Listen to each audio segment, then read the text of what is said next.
Hello, everybody. We're back today with another interesting guest, keeping up our promise to share more industry insights from the people at the coalface. It gives me immense pleasure to introduce Simon Long, Director of Technology Strategy and Transformation at CBRE Asia Pacific. So, Simon, the real estate industry has seen some major disruptions over the years, right? Especially the last 3 or so. Shifts in business models, technology use, and so on. So what, according to you, is the future outlook of tech-led innovation in the industry? Real estate, when you think about it, encompasses commercial real estate. So we have our offices and buildings there. We've got retail, we have hospitality. And across the whole estate, what we're seeing is a shift away from what was through hybrid working and now the world of work that we have now to what we will see, and that is around experience, efficiency, and environment. So where are we headed? When we think about commercial real estate and our offices, we really need that experience to bring people together. It needs to be a really good experience. That's what's going to keep the culture and bond of companies coming together. Because of the ebbs and flows in utilization, it needs to be efficient, not just efficient in terms of the way that we occupy and use that space, but from a sustainability perspective. If we can optimize those systems to be more efficient, so when we're in the office and it's 30% full at that time, we're not using 100% power. That's efficiency. And that steps forward to the other big goal and driver for the changes to real estate ahead, which is around sustainability and environment. So can you talk us through some of the benefits? You have some interesting use cases that you shared earlier as well. And more than the benefits, more importantly, the challenges of a data-driven approach to change. One of the things that has happened through the last few years is an awakening in businesses that they can't follow exactly what their competitors are doing. There is, yes, a common trajectory that everyone is heading down, but each individual organization is going to be taking a slightly different path towards that, taking a different route down the course. I try and liken it to maritime navigation. Each ship is going to go towards the same destination, but the wind and the waves are going to push them in slightly different directions. They're going to stop at different times, and no two ships are going to take the same course, but they are both going towards the same destination. Data-driven decision-making allows an organization to look at its own data to chart that course. And if they are going down the right route, use that data to back up that decision. And if they make a change in course, a change in direction, again, the data that they are collecting says whether that was the right decision, whether that's maybe not working, and you need to make another change. Businesses are now leveraging that data to make those decisions as quickly as possible, as efficiently as possible. So coming on to your points about challenges, the number one challenge to an organization is, first of all, understanding what data they already have. And that is the first education exercise. And what we've discovered working with clients recently is that organizations have way more data than they actually realize. They have a lot more that they can use.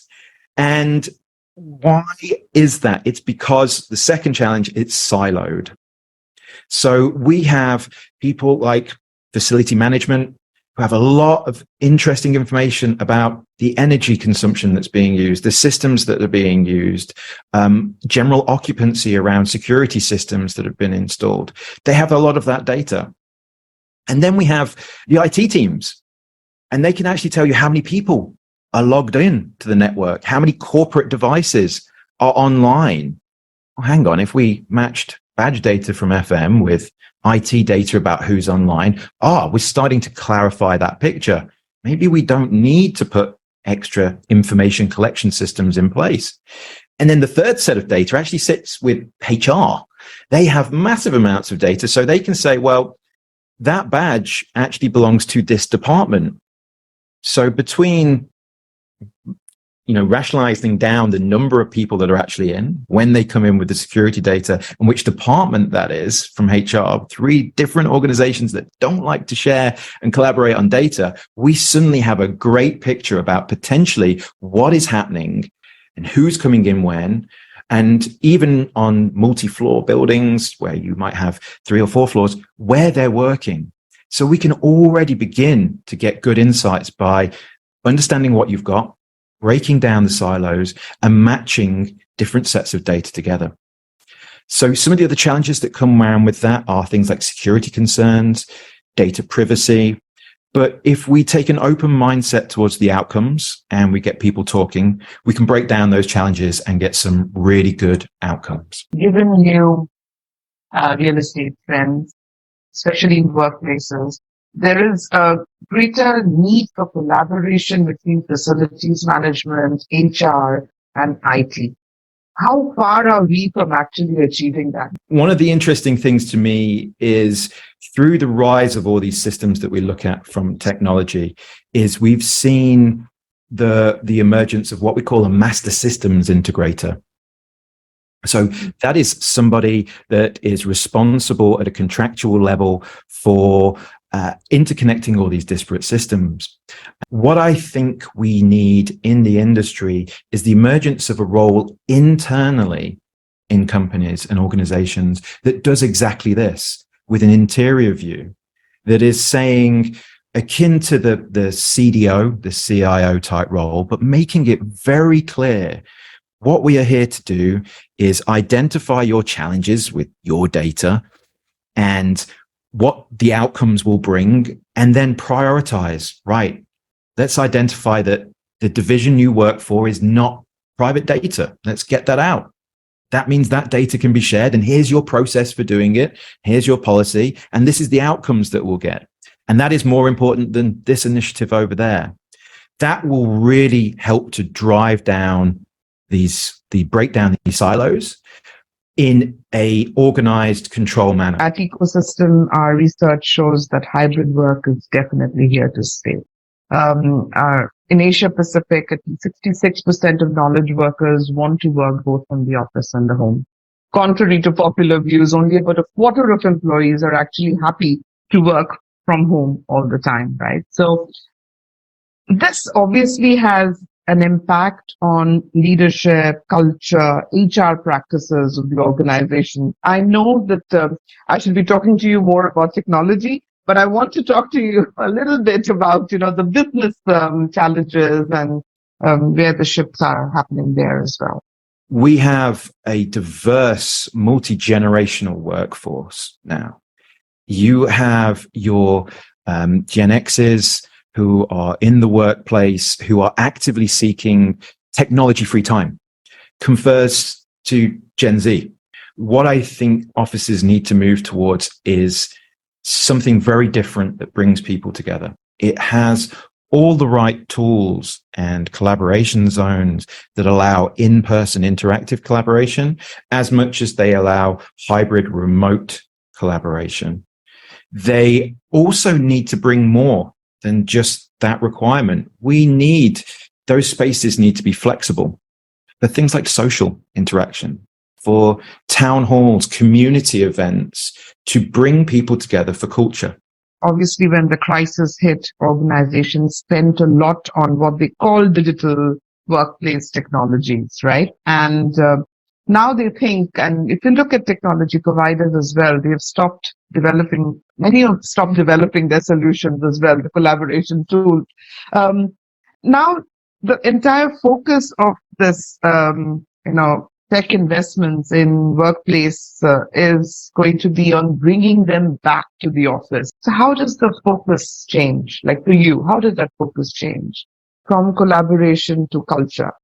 Understanding the culture of the company and the way that people want to work is just as important for workplace design and interior design, things like adjacencies, as it is for technology.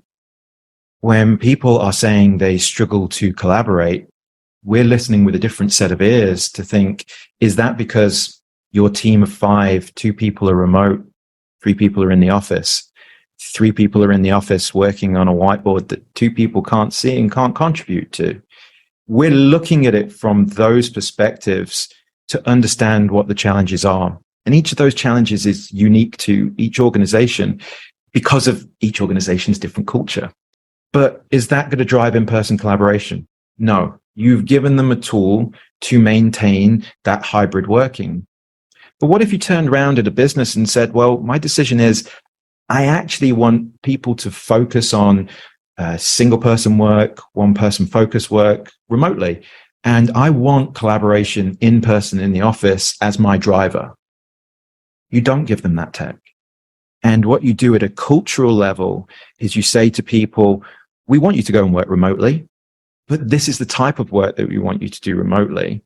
And when you collaborate, we have all this great collaboration technology in the office.